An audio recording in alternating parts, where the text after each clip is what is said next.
amigos, sejam bem-vindos a mais um vídeo do História à la carte. O nosso vídeo de hoje é a parte 1 dos vídeos que vão falar sobre as revoluções liberais do século XIX. Muito bem, amigos, o século XIX é um século muito complexo, muitas transformações ocorreram neste período. Nós tivemos ali o surgimento de novas vertentes filosóficas, tivemos ali teorias como a teoria malthusiana, tivemos ali o surgimento do movimento operário, as teorias socialistas criadas por Marx e Engels. Então o século XIX é um momento muito conturbado e muito transformador. As revoluções liberais ocorreram justamente no rastro deixado pela Revolução Francesa. Como nós sabemos, a Revolução Francesa, podemos dizer que ela tem a sua parte final justamente ali com o movimento napoleônico. Napoleão é derrotado em 1815. Com sua derrota, abre uma espécie de lacuna na Europa. Por quê? Durante o período em que os ideais revolucionários franceses foram divulgados por Napoleão, no processo em que ele tentou dominar a Europa, tudo bem, Napoleão não tentou divulgar a revolução por mera bondade. Napoleão, na realidade, tentou afrancesar a Europa para que, dessa forma, os ideais revolucionários que ele defendia, que ele acreditava serem os corretos, fossem assimilados, fossem impostos pelos povos que ele dominou. Dessa maneira, ele acreditava que poderia, então, exercer um domínio mais fácil sobre esses povos. No entanto, nós sabemos que esses ideais acabaram se difundindo por esses países. De ideais de uma igualdade jurídica, ideais de uma sociedade mais pautada pelos movimentos revolucionários e iluministas. No entanto, como comentamos antes, quando Napoleão é derrotado, abre-se uma lacuna, porque há um movimento que derrotou Napoleão, que é um movimento contra-revolucionário. Esse movimento contra-revolucionário, ele é, digamos assim, caracterizado, ele é materializado no que nós chamamos de Congresso de Viena. Como nós sabemos, o Congresso de Viena foi uma reunião dos países vitoriosos que derrotaram Napoleão e, dessa forma, tentaram reconstruir, reorganizar a Europa deixada no rastro dessas guerras, no rastro dessas revoluções. Como sabemos, o Congresso de Viena aconteceu de 1814 até 1815. Os principais países vitoriosos estavam envolvidos no Congresso. Estamos falando de Inglaterra, Áustria, Prússia, até a própria França, como derrotada, mas também estava. Desta maneira se organiza-se o Congresso, que tinha como princípios básicos, primeiramente, o princípio da legitimidade. Ou seja, somente os governos que fossem legítimos, somente os governos das tradicionais monarquias poderiam governar. Também havia o princípio do equilíbrio, que tentava organizar os países nas suas forças para que não fosse permitido, para que não mais surgisse um governo maior e mais poderoso, como foi o próprio governo napoleônico. Dessa forma, o princípio do equilíbrio também organizava-se esse processo do Congresso de Viena. E por fim, nós tínhamos a Santa Aliança da qual os países participantes concordaram em reunir uma espécie de organização que iria combater os princípios revolucionários, iria combater os princípios de independência, resumindo, iria combater o surgimento, ia tentar conter o surgimento de novas revoluções e, por que não dizer, até novos Napoleões.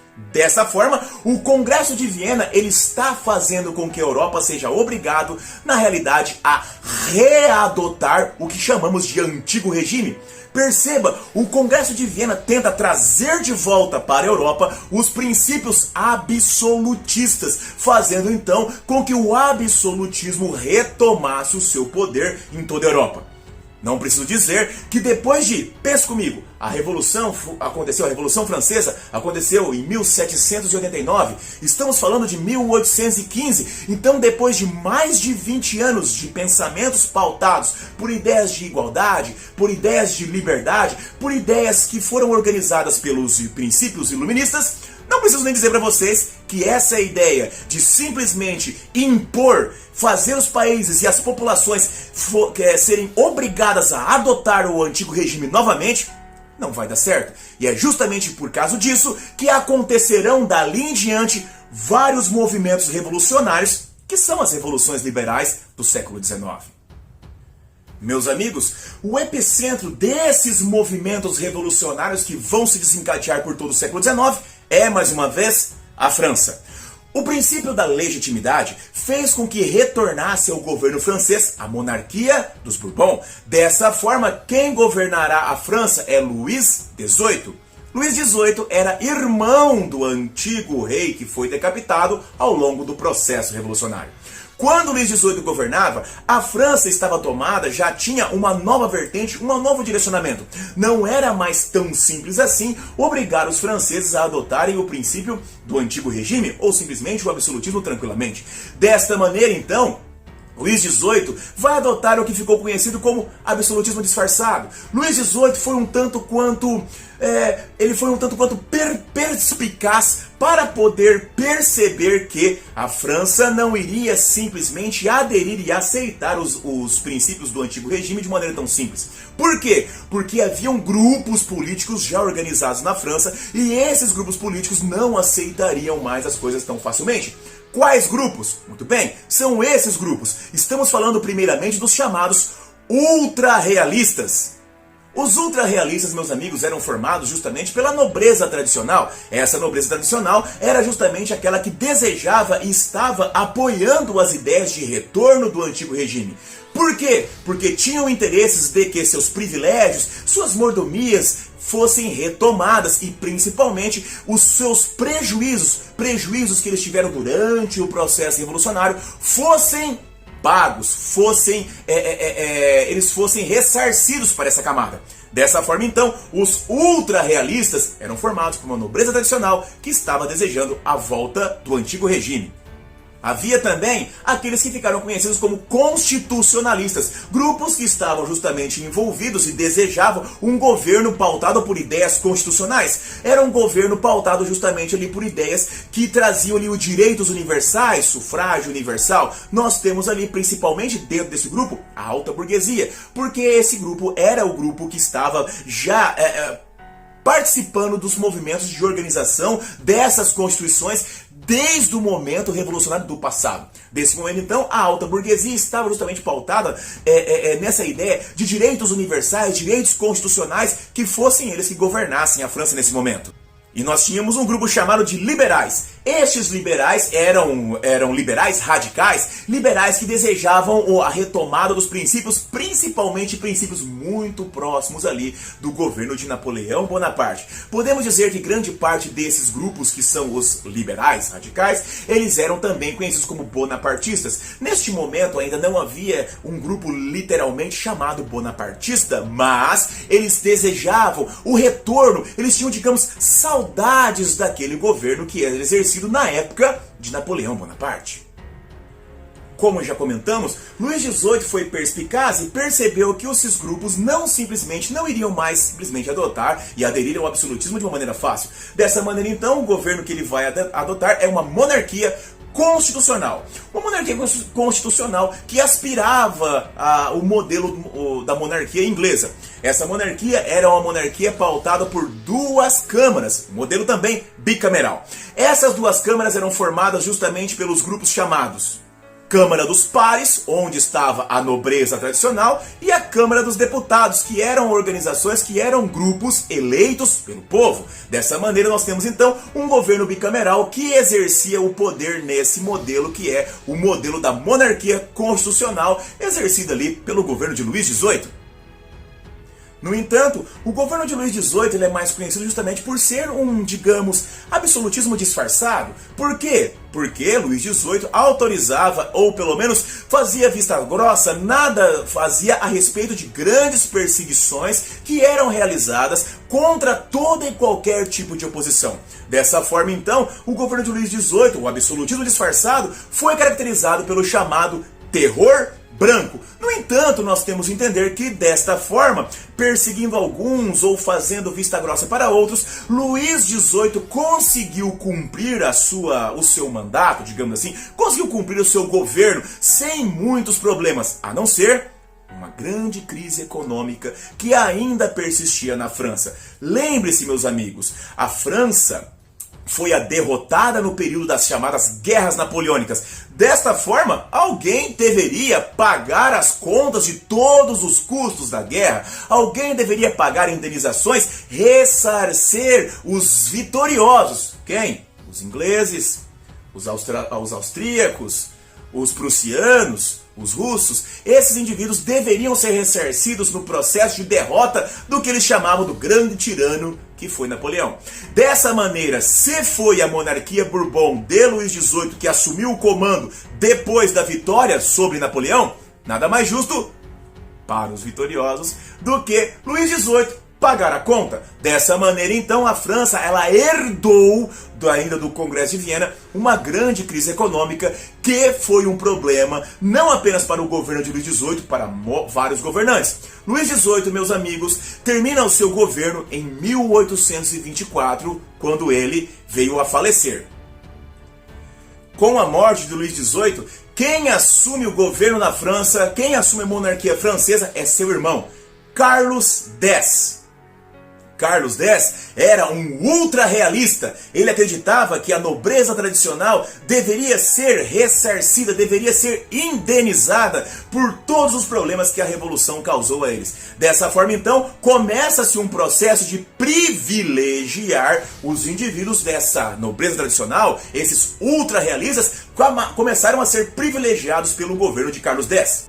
Esse processo de privilegiar a alta nobreza e começar a fazer indenizações a ela faz com que a crise econômica que já estava grande se amplie ainda mais. E vocês devem saber que quando governos estão em crise, quando governos não estão mais conseguindo honrar os seus custos, o que eles fazem? Bom, você deve ter imaginado, aumentam-se os impostos. Dessa forma, então, aumentam-se os impostos, aumenta-se a carga tributária, fazendo com que uma situação de grande tensão existisse na França. Afinal de contas, quando Carlos X começa a dar privilégios aos ultra-realistas, às camadas republicanas, às camadas liberais, começam a fazer oposição, começam a se colocar contrário a Carlos X. E quando ele ainda faz um processo de aumento dos impostos, essa oposição aumenta, ficando ainda mais densa. Por volta de em 1815 nós tivemos eleições para as câmaras e quem vence a eleição é justamente os membros ligados com a oposição, fazendo com que essa tensão ainda aumentasse muito mais. Com esse aumento da tensão, com o aumento da oposição, Carlos X se mostra mais autoritário, impõe a censura, fecha as câmaras, e é justamente nesse momento que explode as chamadas Revoluções de 1830, ou Primeira Jornada Revolucionária. Neste momento, então, nós temos que as revoluções, o povo fecha Paris, o povo toma Paris com várias barricadas, existe ali a população tomando conta das ruas.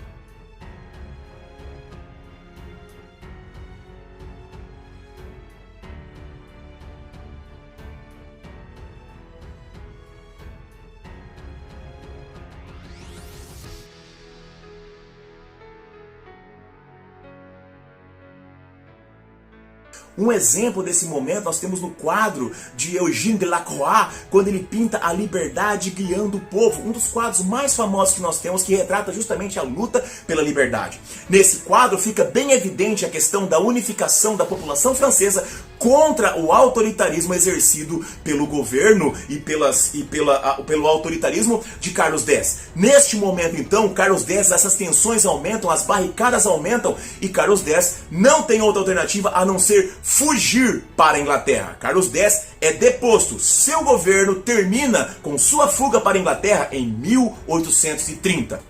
Com a fuga de Carlos X para a França então fica sem rei. Dessa maneira, então, encerra-se nesse ponto o governo da dinastia dos Bourbons, já que Carlos X, o último integrante dessa família, não conseguiu manter o governo, fugindo para a Inglaterra.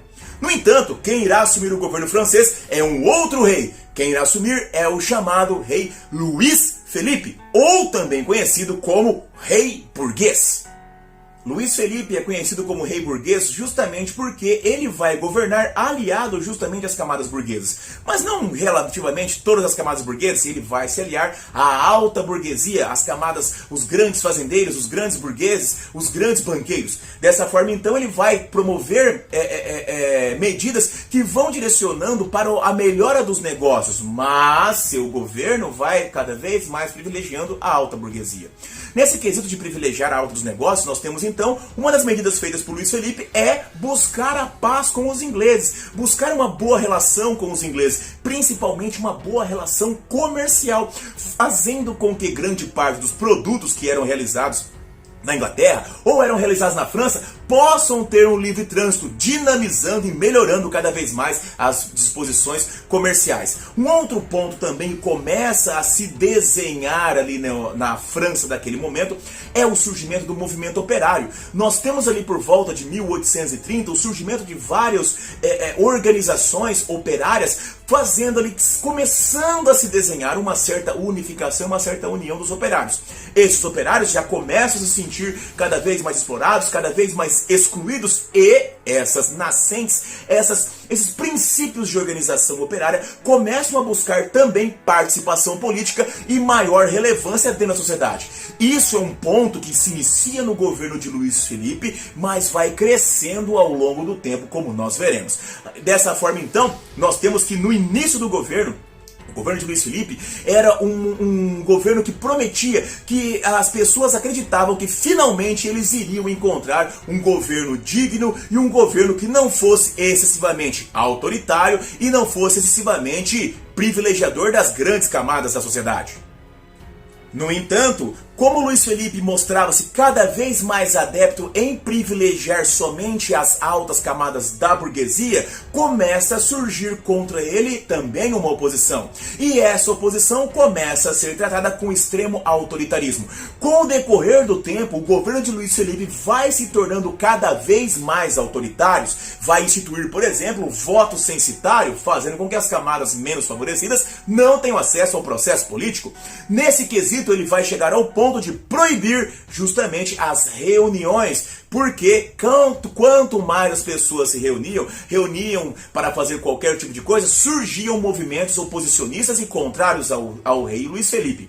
Nesse momento surgirá a chamada política dos banquetes. O que seria a política dos banquetes? As reuniões estavam proibidas. As únicas formas de reuniões que eram permitidas eram as festividades. Dessa forma, então, cada vez mais, a média burguesia, a pequena burguesia, as camadas populares, os operários, se reuniam em festividades e dessa forma brindavam e conclamavam e faziam discursos contrários ao rei. Perceba então que a política dos banquetes também não estava saindo da maneira que Luiz Felipe imaginava. Dessa forma então, ele começa a proibir, a cercear até a política dos banquetes. No entanto, isso vai ser, digamos, a gota d'água para fazer com que explodisse na França uma nova onda revolucionária. Em 1848, nós temos então que explode na França uma nova revolução. Barricadas novamente tomam as ruas, a população mais uma vez pega em armas. Nós temos então confrontos cada vez mais acirrados entre a população e a Guarda Nacional Francesa. Dessa forma então, o movimento revolucionário toma forma. 1848 é um ano muito importante, porque não apenas na França nós temos essa onda revolucionária, mas nós temos ali vários movimentos revolucionários surgindo em várias partes do mundo. Nesse momento, nós falaremos aqui rapidamente sobre a chamada Primavera dos Povos.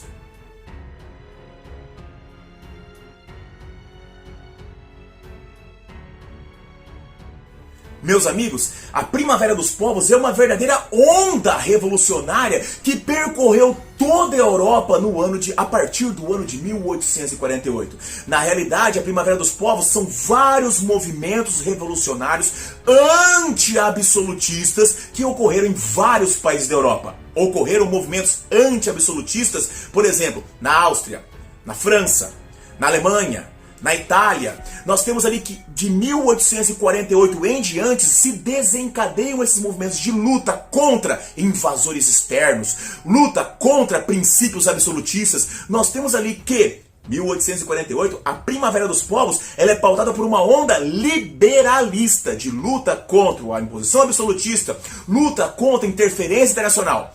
Na realidade, nós podemos dizer que a Primavera dos Povos ela tem três princípios básicos. Esses três princípios são principalmente o nacionalismo, justamente porque estão surgindo organizações das ideias de nação, a organização nacional, onde os grupos vão se unificando, percebendo que a identidade nacional gera uma unificação maior e uma força maior. É a partir desse momento que surgirão, por exemplo, tentativas de unificação da Alemanha, tentativa de unificação da Itália. Claro, surgirá agora a partir de 1848 essas ideias nacionalistas que no futuro irão gerar a Alemanha e no futuro irão gerar a Itália, por exemplo. Mas essa ideia de unificar a nação para gerar uma maior identificação e maior força começa a surgir justamente a partir da Primavera dos Povos.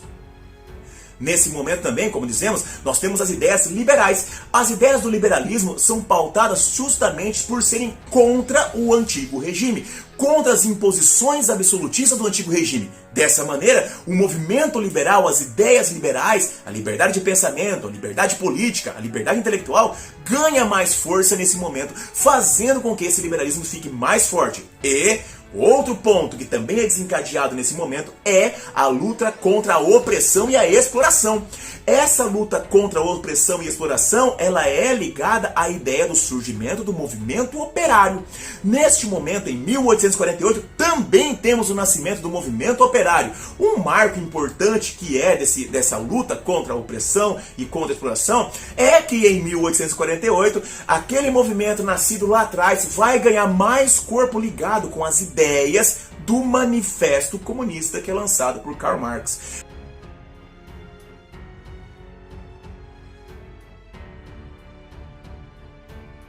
Nesse momento, Karl Marx e Engels já estão estruturando as ideias políticas socialistas científicas, como nós falamos lá no nosso vídeo das ideias políticas do século XIX. É em 1848 que esse pensamento ganha corpo. Dessa forma, então, perceba, nós estamos vendo surgir a primeira onda revolucionária verdadeiramente global. Isso acontece graças à Primavera dos Povos. E é devido a esse movimento de Primavera dos Povos que em 1848 surgiu que nós tivemos o quê? Luiz Felipe. Voltando à história da França, Luiz Felipe é derrotado. A força da população francesa, a força da luta revolucionária popular francesa faz com que Luiz Felipe seja derrotado, deposto, e mais um vai fugir para a Inglaterra. Com a fuga de Luiz Felipe, acaba a monarquia francesa, pelo menos nesse momento, e surgirá a Segunda República Francesa. Meus amigos, finalizamos aqui a primeira parte do nosso vídeo. Vimos ali como a Europa se consolidou e como a Europa se comportou depois das guerras napoleônicas. Nós vimos que os países europeus não mais aceitariam a imposição de ideias antigas, ideias do antigo regime. Dessa forma, então, nós podemos observar o surgimento da Primavera dos Povos, movimentos revolucionários que fizeram surgir tentativas liberais em toda a Europa. Meus amigos, esse vídeo te ajudou. Se esse vídeo trouxe informações importantes para você, não se esqueça, assine o canal, ative o sininho, compartilhe e ajude a História à la Carte a virar um canal que pode ajudar não só você, mas muito mais pessoas por aí. Um grande abraço, meus amigos, vida longa e próspera e até a próxima. Tchau, tchau!